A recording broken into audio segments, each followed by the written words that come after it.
Lord Peter Wimsey stretched himself luxuriously between the sheets provided by the Hôtel Meurice.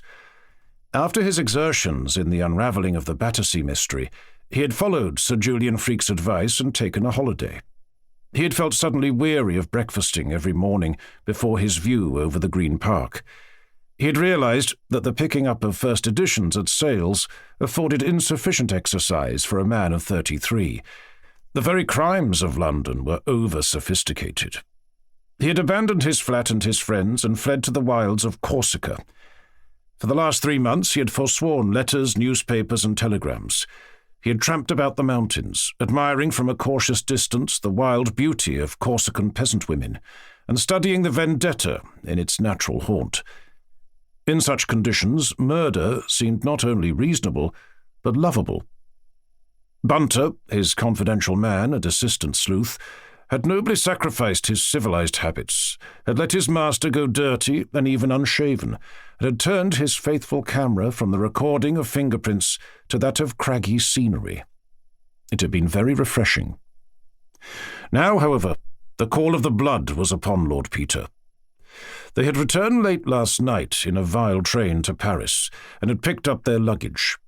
The autumn light, filtering through the curtains, touched caressingly the silver-topped bottles on the dressing-table, outlined an electric lampshade and the shape of the telephone. A noise of running water nearby proclaimed that Bunter had turned on the bath, H&C, and was laying out scented soap, bath salts, the huge bath sponge, for which there had been no scope in Corsica, and the delightful flesh-brush with the long handle, which rasped you so agreeably all down the spine. "Contrast," philosophized Lord Peter sleepily, "is life. Corsica, Paris, then London." "Good morning, Bunter." "Good morning, my lord. Fine morning, my lord. Your lordship's bath-water is ready." "Thanks," said Lord Peter. He blinked at the sunlight. It was a glorious bath. He wondered, as he soaked in it, how he could have existed in Corsica. He wallowed happily and sang a few bars of a song. In a soporific interval, he heard the valet de chambre bringing in coffee and rolls. Coffee and rolls.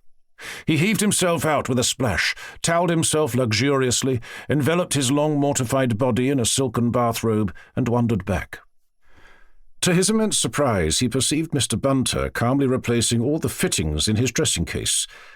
Another astonished glance showed him the bags, scarcely opened the previous night, repacked, relabelled, and standing ready for a journey. "I say, Bunter, what's up?" said his lordship. "We're staying here for a fortnight, you know."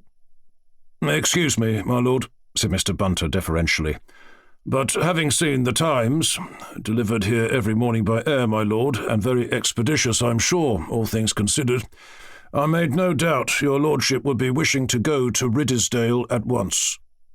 "Riddlesdale?" exclaimed Peter. "What's the matter? Anything wrong with my brother?" For answer, Mr. Bunter handed him the paper, folded open at the heading, "Riddlesdale Inquest. Duke of Denver arrested on murder charge." Lord Peter stared as if hypnotized.